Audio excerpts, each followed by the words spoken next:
boy Marksburg, Slim, coming live from Charlotte, North Carolina. Hey, this is Coach B.D. Waddell, West Mac High School. I'm Doug Rashid. I'm a Grammy-nominated record producer. Hey, I'm LaKoya McClain. I used to be known as inmate 1570847. Hey, my name is Lydia. I'm a social injustice activist. Hey, it's Danielle E. Brown, songwriter and artist, and we're rocking with Grand Dossier TV. What's going on, everybody? My name is Andrew Golden. I'm here, husband, father, minister, you name it, I'm it. But I'm glad to be here at Grand Dossier TV.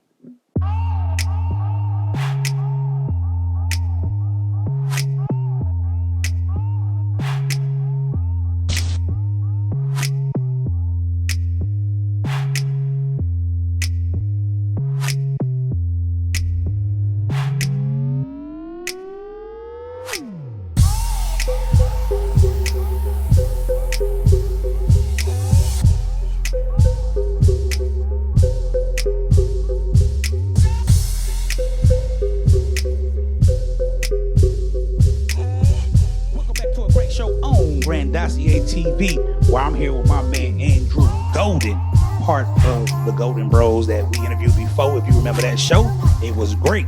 But before we get into today's show, today's show, I want you to hit that subscribe button. I want you to hit that like button and definitely hit the notification bell so when we go live, you get all the up-to-date videos on Grand Dossier TV. With that being said, my man Andrew, how are you doing? Man, I'm great. I can't complain, man.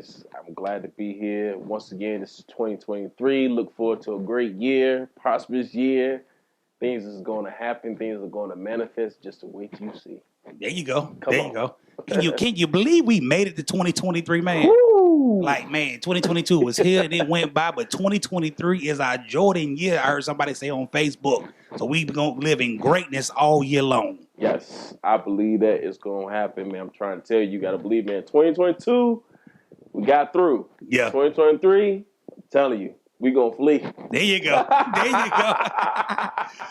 Since the last time you been on the show, man, what's been going on? What you got going on your way? Man, since the show been going on, man, I just been, working, husband, father, you name it, man. I've been doing it all. I had a newborn. There you go. Added one. Added one. The third and final. There you go. He said three people. He's retired. Three. Father, Son, and Holy Ghost. That's it. That's all we get rocking over here. But yeah, she's a miracle baby, man. I'm glad that she's here. Her name is Cadence, man. So great addition to the family. Mm-hmm. Man, it's been wonderful, man, just spending time with the kids, especially over the holidays and stuff like that. So, man, it's wonderful. It's a challenge, but it's good. Gotcha. Yeah. Gotcha. So, listen, man, when you come on the show, I kept it 100 with you when I called you. When you come on the show, you're one of my, not saying that everybody else is not, but you're one of my most intelligent brothers that I know. When you got that person in your phone, you got to call for some intelligent advice. Your name pops up every time. Every time. I say, I need somebody who's going to give it to me real on all levels, from the spiritual level, from a black level, from a professional level, who's going to give it to me real every time to keep me on my P's and Q's. So one thing that I want to deal with today with you that I think we all need to deal with, because social media sometimes let us forget about this. In your opinion, what is black excellence? And how can we have black excellence be greater in 2023? What is black excellence, man? I think it's everything that we do, man. We just don't celebrate each other enough on it. True. I think a lot of excellence is definitely here that we have, that we are most definitely we possess, but as soon as we bring it out, it's not enough celebration, it's not enough support around it. Mm-hmm. But it doesn't take the fact that it's not black excellence. Right. You see what I'm saying? And I think that sometimes that social media only plays one side of us. And what I'm saying, black people, is that we only see the bad things, but we don't ever promote the good things that we actually do on a day in, day out basis. I mean, we have challenges and stuff like that. We have life things that happens, but at the same time, even the stuff that we go through, I consider that as Black excellence because we got through it. True. So why are we always living by in the black? And it's more than the black world, but that's what we live at. We live in black society. right. Why every time we talk about our people, we talk about life, we always got to mention this a crab in a bucket mentality. How did that even come our way? Because we always try to push Black excellence. We always say, man, we're going to have our own businesses and we going to do this. But we don't never want to support each other. Right. I mean, how can we be Black excellent? And it's like, bro, we up here. Hey, Right. y'all see what Drew started over there, man? Man, forget him, bro. I got somebody over here who can do it better. Right. Instead of going to say, hey, man, Drew, I see what you got going on. Right. I got you. Right. I got you. Right. I think that comes with pride, man. And ego. Mm-hmm. We have our own. It starts there. If you get rid of your pride, your ego, and just be like, look, this is something that I really want to support. I gotta support my brother. And with supporting, you gotta put your ego to the side. You gotta put your pride to the side and actually really support, because you don't know what things can manifest by you just supporting or you just encouraging or just doing or just being in a position so that you can encourage. But some people don't want to be an encourager. They think they take it as I say people are moved by entitlement. Mm-hmm. And what happens is you think that you're entitled. Oh, I can do better than he can. Well, if you play your role, right? Mm-hmm. If you play your position, right? We all can be great at the same time. That's true. It has nothing to do with what you got going on at that time being. But if I got something going on, if I have a business that I need y'all helping and support with, come help me out. Because guess what? When your time comes, Yeah. you're gonna want me to be in position to help you out too as well. True. So we always got to have that unselfish mentality, man. It's just selfishness, man. We just want to do, it's mine, it's mine, it's mine, it's mine, it's mine. It's own it. You want to own it, but it's like, no, you can own it, but you still need help. Yeah. You know what I'm saying? Yeah. You still gonna need help. So Because I see that in a way too. If you think back in the day, right, when all these black musicians was coming out, you had people sitting in the wing that you didn't even know wrote songs and ghostwritten for people. Like you think about Smokey Robinson. Yep. Smokey over there writing for the Temptations. Yes. Now, I'm not old enough to be in that era. I just know by watching film and videos and history. Right. I know about that. Right. But how many people knew Smokey could really go get it? Right. And then when Smokey time came, then the support came. But by him playing his role, supporting somebody, supporting them boys, writing songs for the Temptations, even though he may not like David Ruffin all the time and he may not like certain things, he supported and played his role. Right. Then the table was set for him. Right. So then he knew the pitfalls not to do. And that's why I try to tell people, like, bro, in Black excellence, man, we got to cheer each other on. That's it, man. Because like you say, because we don't support one another, now I ain't trying to be mean because I got other people who do support me. Right. But the others is anybody outside of our community. Right. If they don't see you supporting each other, it's going to be hard for them to come in. Yes. That's the thing. I think that's the sight that we lose sight of. That's what it's hard for them to say, hey, man, I like your idea, but right. If he ain't supporting it, right. Right. It's kind of Right. tough. It's kind of tough, right? Yeah. And I think you said a key word. You said timing. Mm-hmm. It's all about timing. If it's not your time, don't force it. Right. You know what I'm saying? Don't force it to be your time because you see somebody else doing this and that's something that you probably wanted to do, but it's all about timing. Maybe you got to be a supporter, grab the wisdom that you get from them so that when it's your turn, we will know how to support you because you understand. Right. You know what I'm saying? It's okay to take that undercard road, I'll say. Be the supporter first. Learn, get an understanding so when it's your time, you can shine with me. Shine with me. Yeah. You know? And I think that's the hardest thing, though, playing second fiddle. Yep. Because everybody going to come. Like, say if it's me and you, everybody going to praise Drew. And I'm just sitting there like, but what about me, though? Right. And like I think you said earlier, I think like the jealousy, envy, and it's jealousy. It just plays like, but I'm here too, though. Right. I helped him out a little bit. Can I get some recognition? Right. Instead of saying, hey, Drew, you doing it, bro. Like, you doing it. And like I said, I've been on both ends of it. I've been on the end of, I felt kind of like, dang, I ain't getting no love. Right. But I've been on the end, too, where I've been like, hey, bro, you killing it. Right. Like, exactly. I'm going to sit right here and ride your coattail. Exactly. Because if you go, I know I'm going. Right. That's what I hope. That's it. That's the mentality, man. You know what I'm saying? You go, I go. You know what I'm saying? That's real life, man. That's what we gotta. That's how we're gonna grow as a community. True. Is that we support one another truly and honestly, and just make sure that it's okay to play those roles at that time. Yeah. You know what I'm saying? And just knowing that when it's time for you guys to shine, trust me, we all gonna be shining at the same time. Nobody misses the beat. No. When I get recognized, y'all get recognized. Why? Because in the back of my mind, they can sit there and say, man, Drew, you did this, blah, blah, blah. But guess what? I have to make sure that I recognize y'all. Yeah. You know what I'm saying? Yeah. Because that's another, like, I don't care what nobody says. Words of affirmation is huge. Yeah. You have to tell people, hey, thank you. Yes. You know what I'm saying? Appreciate you. If it wasn't for you, I won't be here. Mm-hmm. You know what I'm saying? Mm-hmm. And cutting a little slack on that, man. So yeah.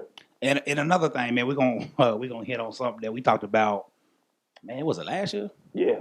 All right, so it's crazy that we talked about this last year because last night when I was out doing some things with the show, somebody mentioned this to me, and I say, man, I said you should have watched the Golden Bros video that I did of them. We was talking about another thing that helped build Black excellence is having better family dynamics. Yes.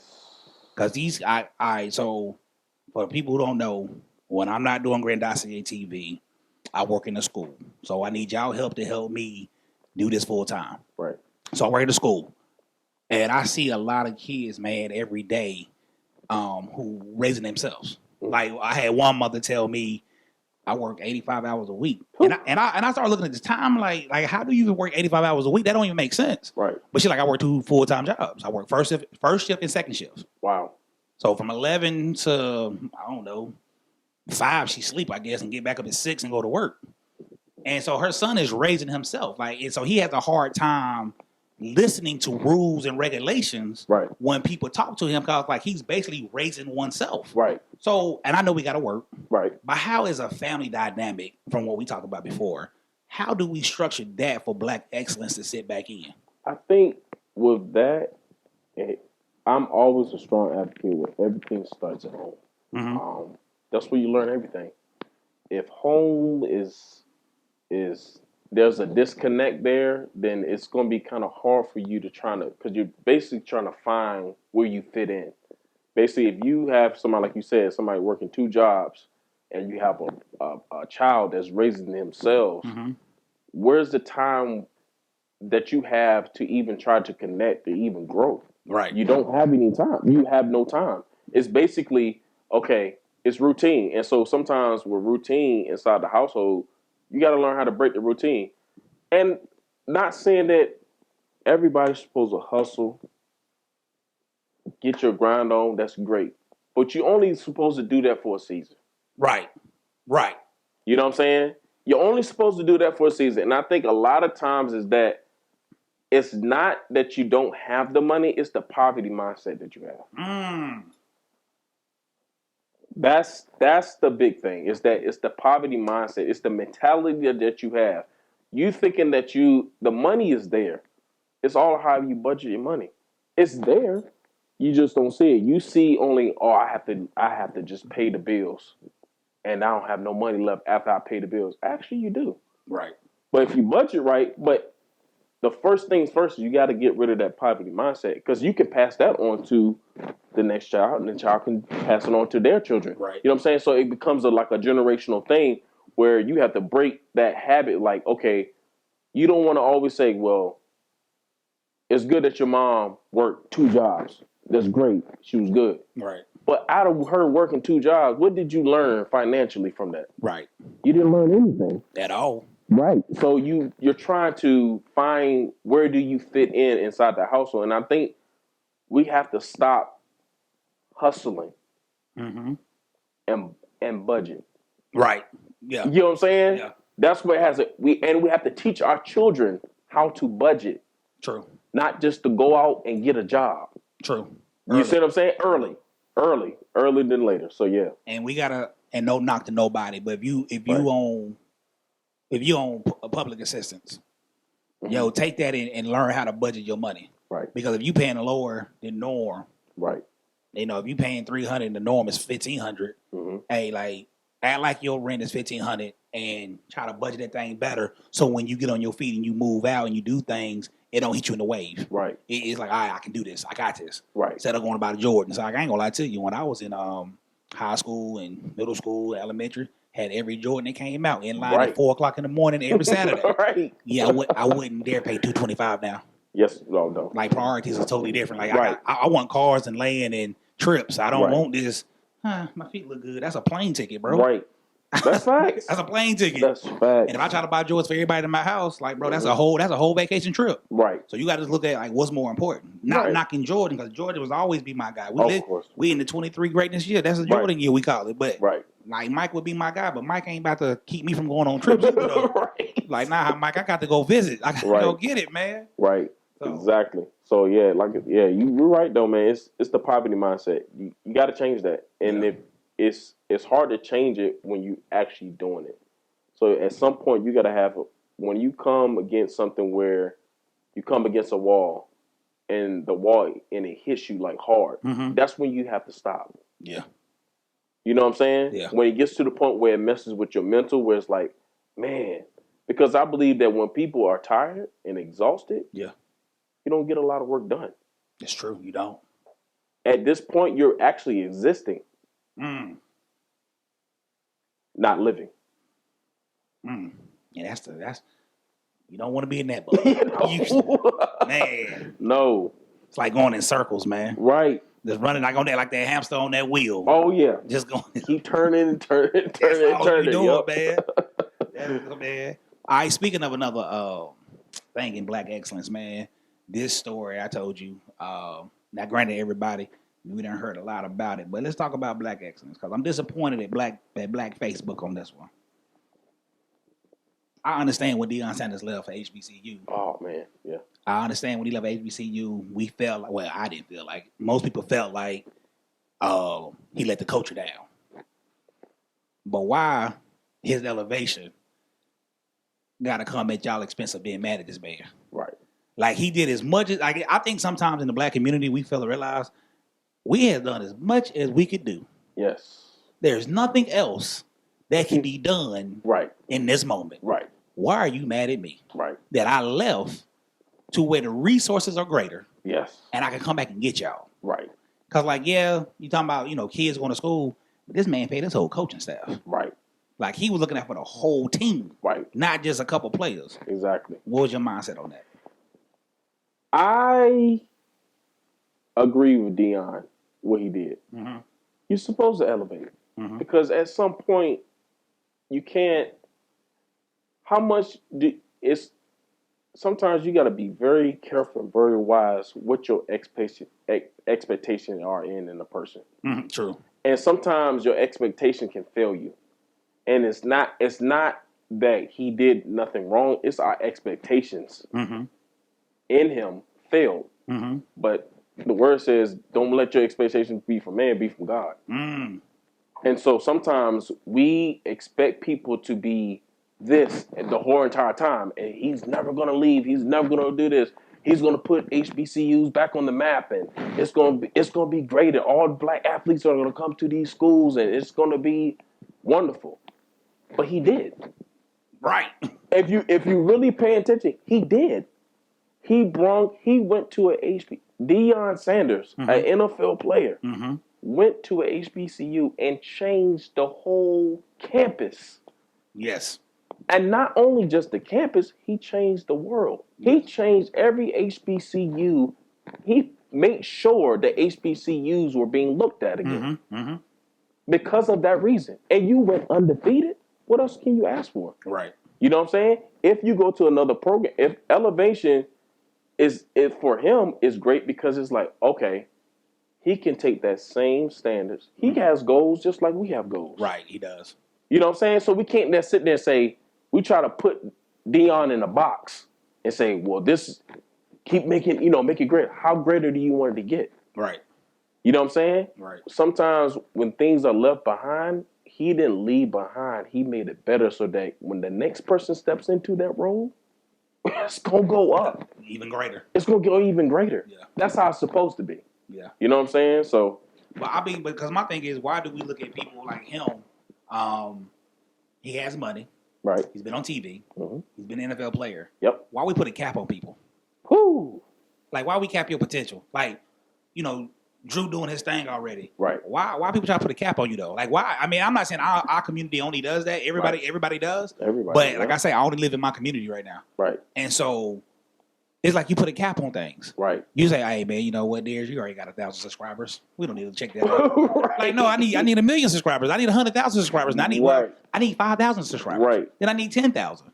Right. Then I need 100,000. Right. Then I need 1 million. Yes. Like, don't put a cap on. Right. We put the cap on Dion. Like, oh, he only supposed to be HBCUs. Exactly. Who said who? Right. Because I heard somebody say, well, he should have went to another HBCU and made him better. For what? Why? Right. Why? Right. And get what out of it?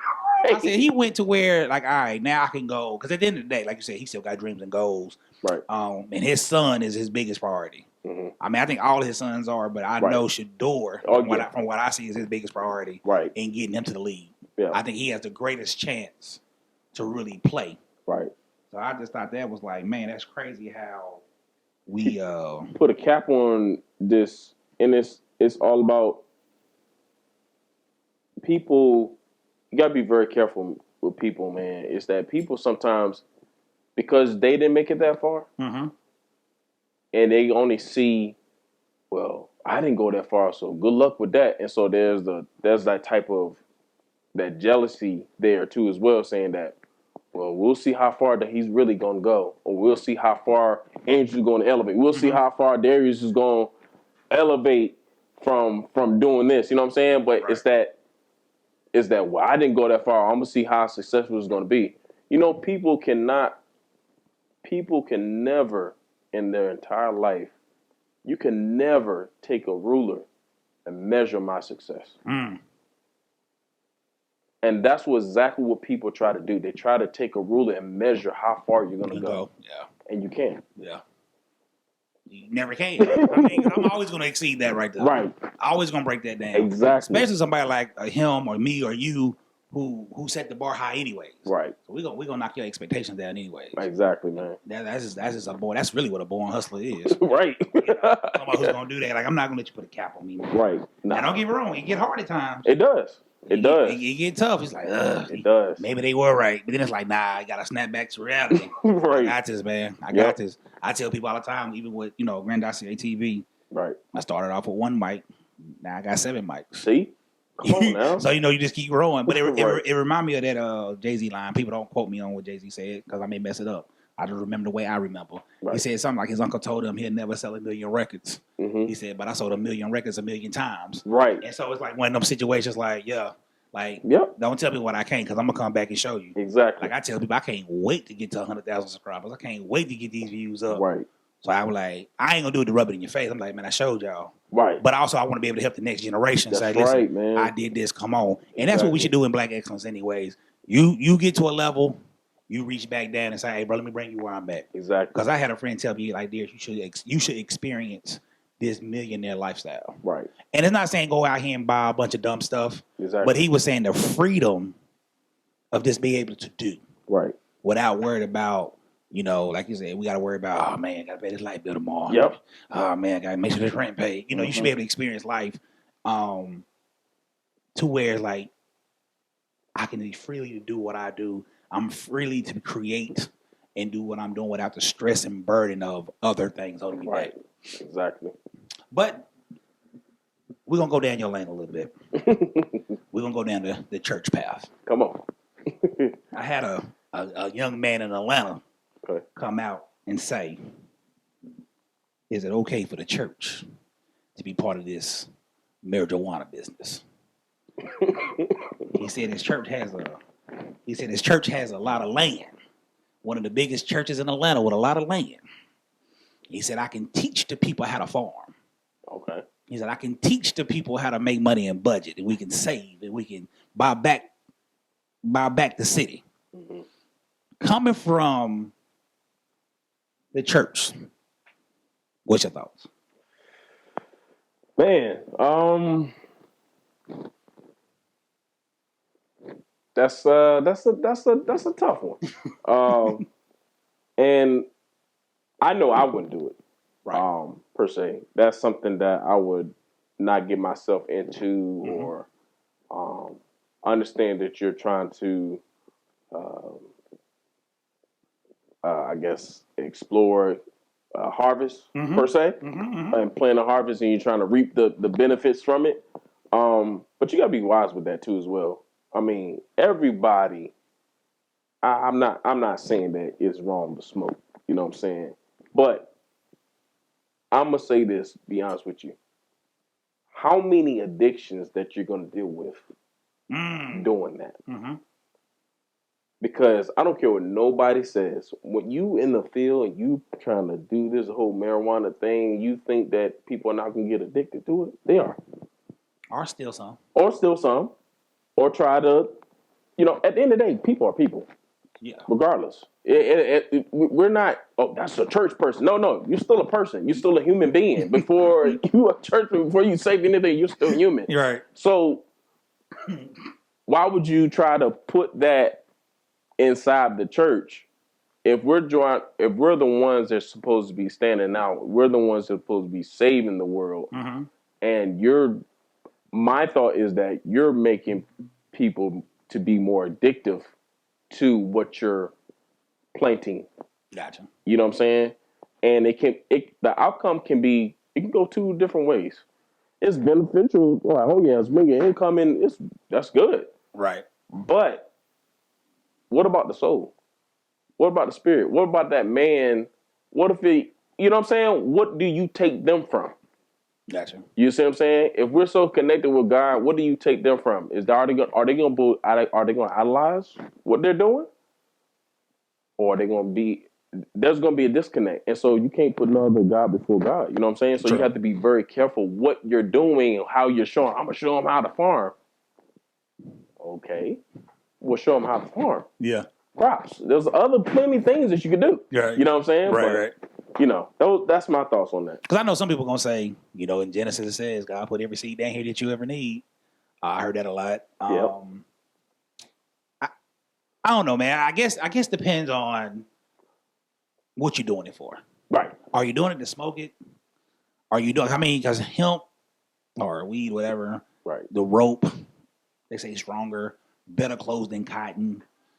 I get that. Yeah. But what are we like? What's the intentions? Right. I'm with you. I don't think I would do it. Not from a church aspect. Right. Now, if we were starting a business and we said, hey, we're gonna start this business over here. Right. We selling CBD and all that stuff, and we selling the marijuana like they do in Colorado. Right. If you want to go do that and you have to go to church and you taking that and you doing something, hey man, you know what? Right.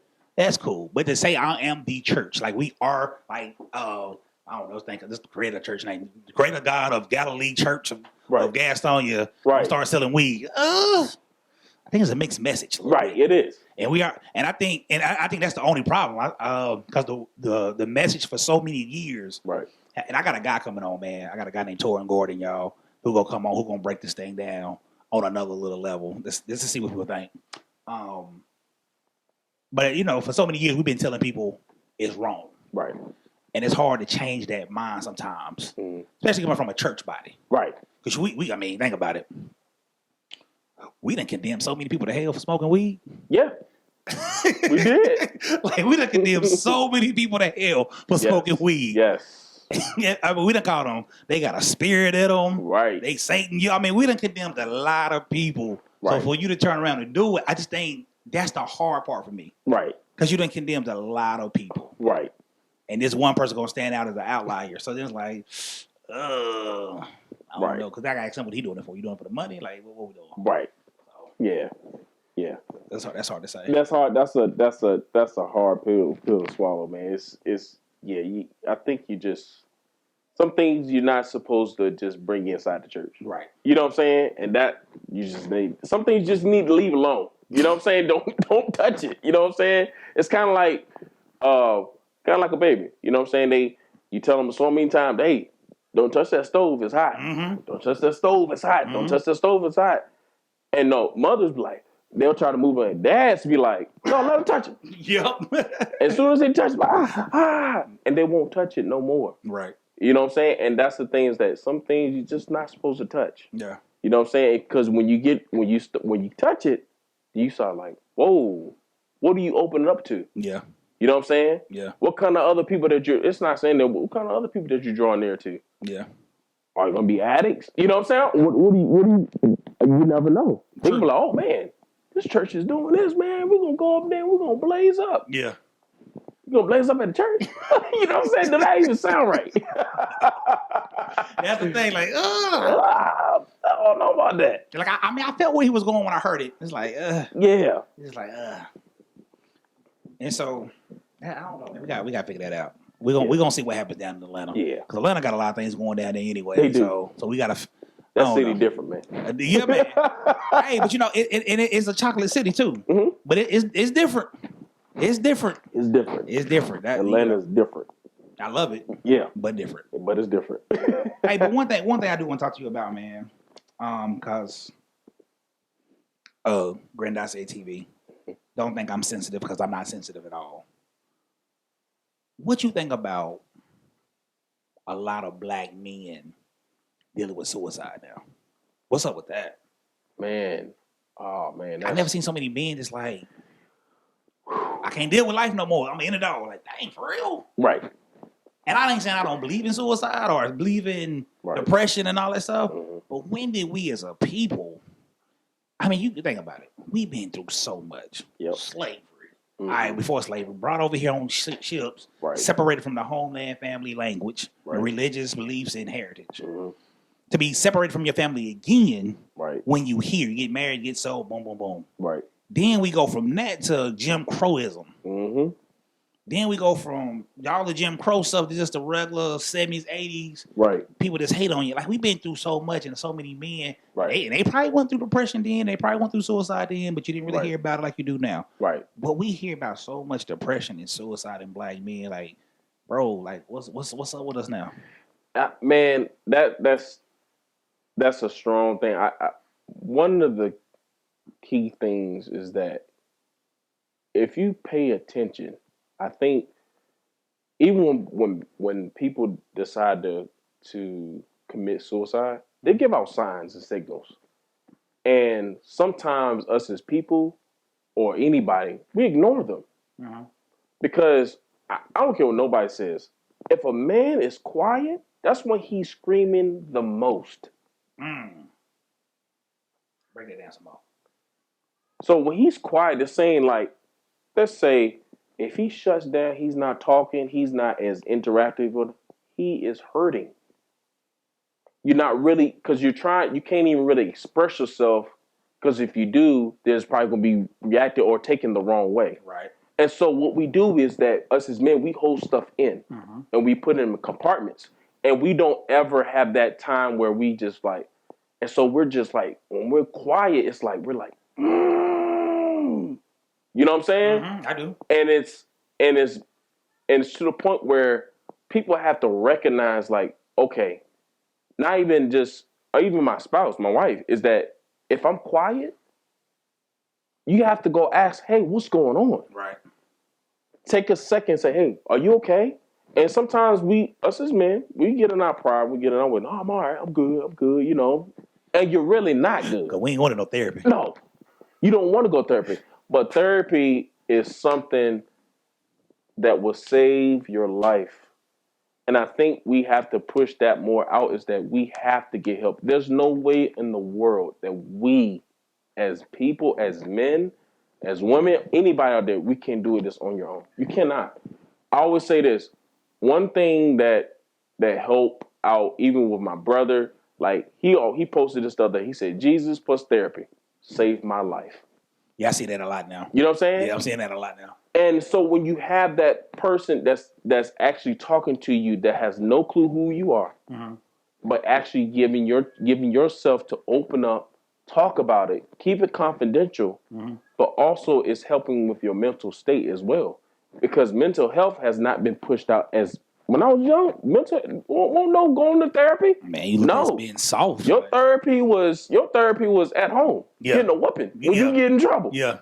Like, why you do that? Why you do it? Yeah. Now everybody, there are a lot of more options. It's been pushed out more. But I think the silent killer is inside the men, is that they are quiet. You have to understand that when you see a man and you can recognize him as soon as and he's quiet. He can put on a facade all he want to, but there's a certain way, a mannerism that a man does that you know, like, okay, something's wrong with my brother, something's wrong with my friend, something's wrong with him. Let me go check and ask him what's going on, because I don't care what nobody say. At some point, there's an aroma that gives off when you're in that place. Yeah. It's an aroma, and you have to understand. It's like, I don't care what nobody say. That's a spirit. Suicide. Yeah, that's a spirit. Yeah. And it's leaping around, and you have to be very careful, even in the times that you do try to help, because that spirit can jump right on you. Yeah, and you be like, man, why I feel like this? Yeah, you know what I'm saying? So, and you bring in your household, you're like, man, well, wait a minute, hold on, this ain't right. Let me hold on. Let me pray. Yeah. Because this ain't right. You know what I'm saying? But yeah, I think that suicide rate is going up because it's not, nobody's taking that pause. Nobody's listening. Nobody's really trying to understand us. Yeah, my wife had a concern the other day about my son. She had a concern about my son. I had to talk to my son about it. The music he chooses to listen to. I forget the rapper name because he's rapping nowadays. I mean, I listen to 90s, early 2000 hip hop and stuff like that still. Right. But you got this one rapper, man. She say every time you listen to him, he just sound depressed. And so music now is jumping on our kids. Yep. And I tell people, you know, you can be the most holiest roller, know the Bible from Genesis to Revelation, or you could be somebody who just not getting into church or just getting into reading. You just still gonna be partying, clubbing, but you read the Bible from time to time. If you know anything about Satan, right, he was the author, or he was the person over the music ministry of heaven. Right. They say his body was made of instruments or whatever. Right. And so to say that he's the author of that confusion of your life, right, to where now in his realm is music. That's his thing. Right. So when you hear these boys out here about they worship the devil for music, that may be true. Right. So they putting that type of stuff, depression and negativity into the music, and you see young men killing each other. You see them killing themselves and taking them to that spot. Right. I'm with you on the whole spirit thing, because it's like, yo, what else will make you kill yourself? Right. Like, this is me. Right. Like, if I don't love nobody else, right, I love me. Right. And it's just like, I just here lately watching and listening to dudes just be depressed. Yep. And it's like, bro, like, it's going back to like black excellence. Right. If we had a relationship with our fathers, right, if that wall wasn't built like we talked before, right, do you still think suicide would enter in? Right. You know, so right. I don't think so. I think because if you see it down, if you pulled me away from my kids, there'll be difference in the household. You know what I'm saying? But we have been spit on. We can never get nothing right. It's like once we make one bad decision, and this is so key, man. We can make a decision, one bad decision, and we get stumped on. And it's like, I just made a bad decision. Yeah. Or I made the wrong decision. But it's not saying that I'm not capable to make the right one. Right. All I need you to do is pick me back up. It said in the word, it says restore your brother. Yeah. You know what I'm saying? And so we're not doing enough restoring. We're putting them down and leaving them there. Right. And just say, hey, you all right? Okay. You say restoring means you're picking up. There's a physical, actual movement that's happening. Yeah. And restoring them and say, hey, it's all right. Get back in there. Do it again. Keep moving forward. Stay positive. We're not doing enough restoring. Yeah. We're just checking in. Yeah. Checking in is not enough anymore. Right. You know what I'm saying? Right. We got to restore them. Like, where you at? Oh, this one, man. This happened. Okay. So how do I get you back? What do I need to help you restore back so you can get to the place where you need to be so you back on track to make sure you make the right decision again? Because guess what? I don't care what nobody says. Whenever you have a day that God gives you another day to live, he's giving you another chance to get it right. Yeah. That's for everybody. Everybody. That's for everybody. So. That's true. That's deep. I love it. All right. Current news right now. Current news. We saw Monday night, if you got a chance to watch Monday Night Football. Yep. On what day was that? So the people on here would know the actual date. So Monday Night Football was January the 2nd. The second, yep. Buffalo Bills safety got he didn't get hit. He made a tackle, routine tackle, fell on his chest. Yep. Had some had a heart attack. Not when I say heart issues, it was a heart attack. Right. Heart stopped beating. Had to resuscitate him on the field. Right. Had to do the CPR compressions. Got him back with a pulse. Got him on the ambulance. Took him to the hospital. At that moment, because now we understand what it was, but at that moment, nobody knew what was going on. Right.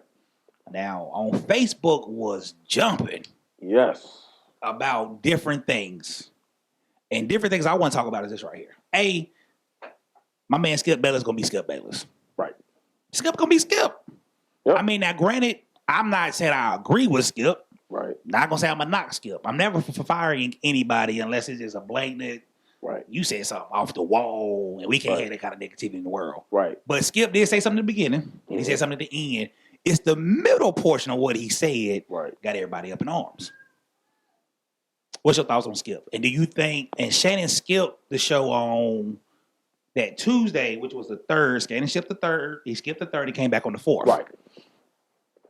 What you think about Shannon Sharp? You think he did right by skipping the show? Yes. Because, did you watch the show from yesterday? I didn't. I watched a snippet of the show. The monologue? You watched the monologue? Yeah, okay. Yeah. So, I think that was a healthy pause that Shannon Sharp did. Mm-hmm. Because sometimes you don't want to come in to work and you start reacting to everything that's being said because you feel some type of way. Right. And he did, and I think a lot of people did. You feel some type of way, and it's because that's your professional job to do. Mm-hmm. I think you have to be very careful with your emotion, how you say things on the air. True, that's true. And I think it was very healthy that Shannon Sharp took that pause and said, "Hold on, I don't want to go into work feeling like this because I know if something's said, I'm going to snap quick, right?" And so I think that sometimes that we got to also practice too is that, okay, we got to learn how to take those pauses. Yeah. Because people are going to say whatever they're going to say, whenever they're going to say it, words do hurt. Yeah, gotcha. Words they're gonna hurt you. They're gonna hit you the wrong way. They're gonna discourage you. They're gonna revive. The word says the power of the tongue speaks life and death. Mm-hmm. That's a weapon by itself. By itself. And so, however you have. That's why you have to be very careful how you receive the words and see who is it coming from. Right. Because if it's not speaking life, what is it going to do for me? Right. All I'm going to do is try to dissect it and try to complain about it, post about it. Mm-hmm. Because guess what? Every post that went out on Facebook and everything that we posted and stuff like that, Skip Bayless didn't sit there and say, "Man, let me read all these Facebook posts up here." He ain't look at none of He it. ain't look at none of it. Because he even said when the channel come in, I'm not taking the post down. I ain't taking it down. I'm not taking it down. He said it with authority. I'm not taking it down because I'm not wrong for that. Right. And that's what kind of triggered the whole thing. Like, wow, you didn't see but that's Skip Bayless. That's who Skip is. He's gonna say those things. Let me keep it 100. Mm-hmm. He's paid to do that. And that's what people fail to realize.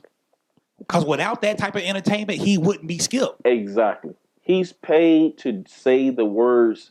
He's paid to do that. Mm-hmm. He's paid to tweet those tweets. Mm-hmm. He's paid to do that. Mm-hmm. And people don't. And you have to make sure you don't get so caught up in what he's saying so much. Now, I'm not saying that it's not gonna get uncomfortable. Like, we're talking about words.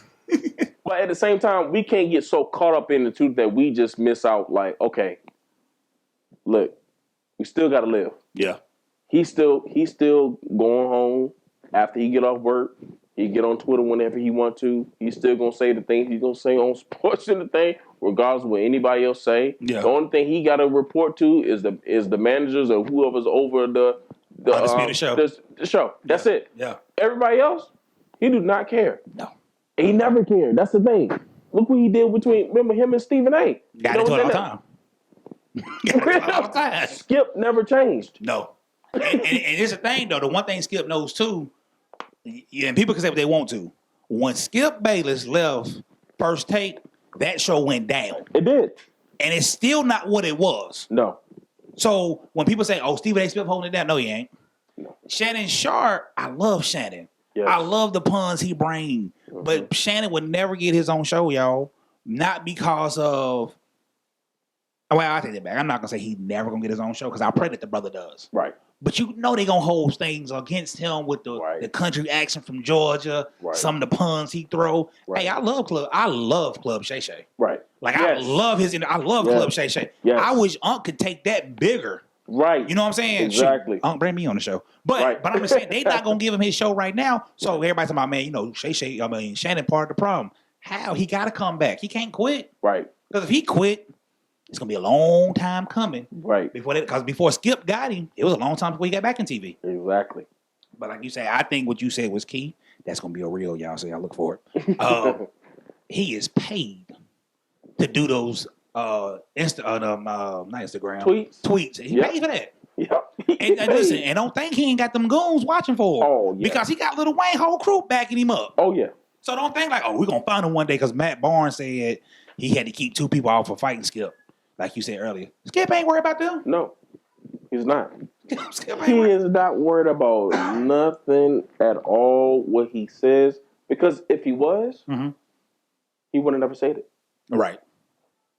Right. If he really truly cared, do you think that he really would have said what he said? No, he would not have said that. Or if he really cared, he'd have took the tweet down, and he wouldn't have been so strong. Exactly. Because he said, if you watch the video, y'all, right? If you watch the video and you watch Skip face, he was confused by the whole thing. Exactly. That's what you mean. I ain't taking nothing down. Right. And that's what kind of threw the monologue off because Shannon got scared. I'm not scared. He got mad. Right. Hey, listen, the man has told you. No. I ain't think he was gonna talk about this. Right. That's exactly what we said. I didn't think he was bringing this up today on the show, whatever, because I thought we said we was going, whatever. But it's not to sit there and say, it's not saying that Shannon Sharp never had a right to express how he felt. Right. You know what I'm saying? And I think the biggest thing is that what we got to understand this too. Skip Bayless is not an athlete. He never was. And that's why people respect more of Shannon Sharp because he was on that field. And he's a Hall of Famer. And he's a Hall of Famer. And so when you experience where, okay, the Bills in that Bengals game, that game was not going to be played. Why? Because I don't care what nobody say. When you with the team for so many, that's your brother. Yeah. That's family. You spend more time with them. You spend more time with your family. Yeah. So you with them all the time. So it does affect you in a way. Yeah. And so we cannot sit there and say, yes, it's a business at the end of the day. But you got to understand, if somebody drops on the ground. The way he dropped, too. The way he dropped. He stood up and then he dropped all the way down like, boom. Yeah. Lights were out. Yeah. Because the referee is confused and the player beside him was like, oh. Right. Oh, they was confused. Exactly. So yeah, man. Skip Bayless a different dude, man. Yeah, he's different. He's different. That's who he is. Yeah. I mean, he makes it known who he is, and he's been showing that for years. Yeah. You know what I'm saying? He hasn't changed to me. He's gonna be always Skip Bayless. Everybody's gonna know that he's gonna always talk down, talk against. That's what he does. Because the sad part about it is, man, 3-4 weeks gonna go by. And you ain't gonna remember what Skip said. Exactly. It's on to business as usual.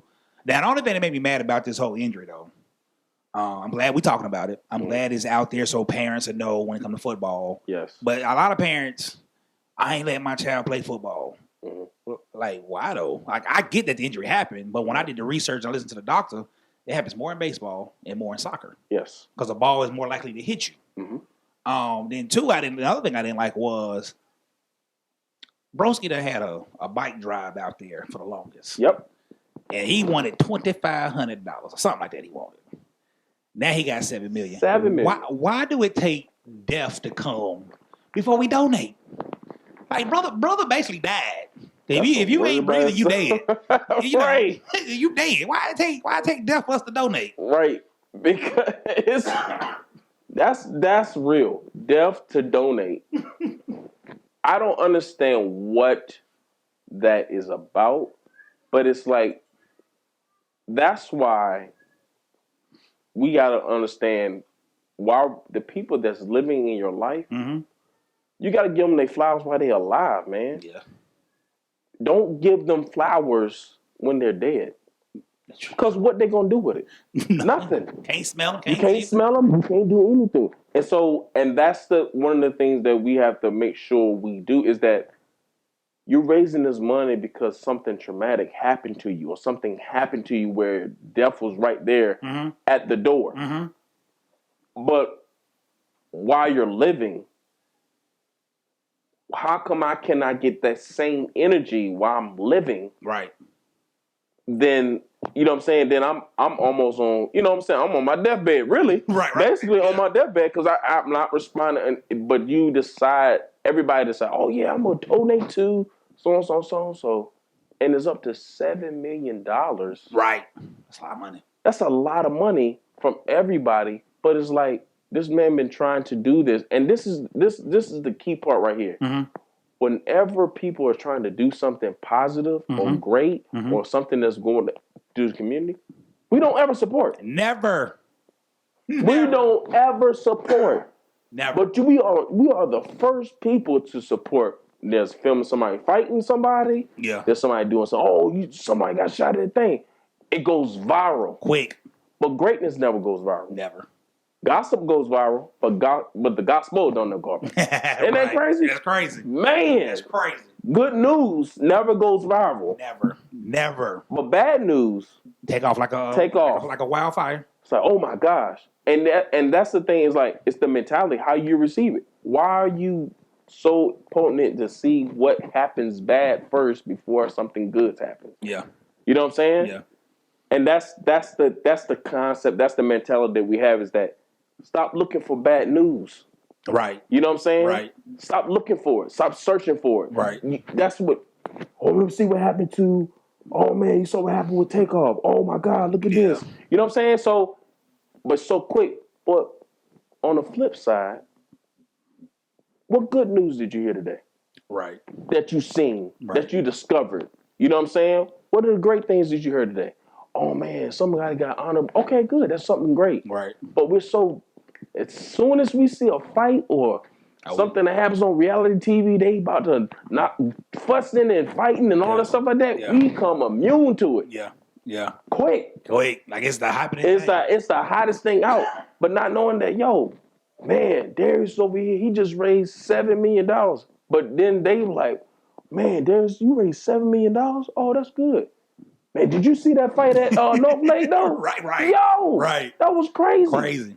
You know what I'm saying? But that goes viral. But what you did successfully don't go viral. Don't go viral at all. I can go give out a turkey drive to and buy a new house with somebody. Yes. Ain't nobody gonna talk about it.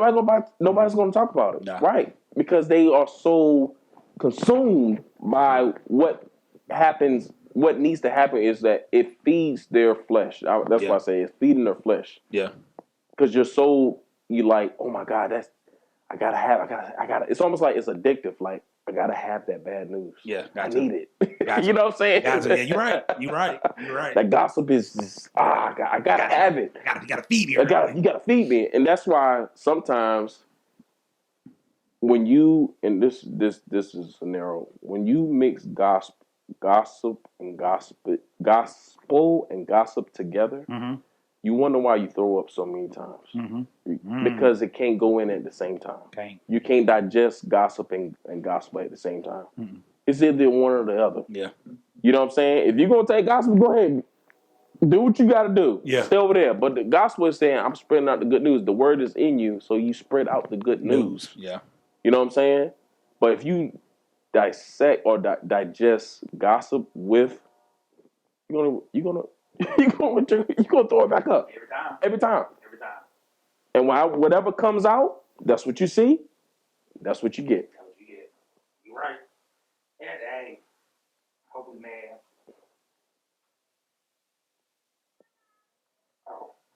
My microphone cut off. My bad, y'all.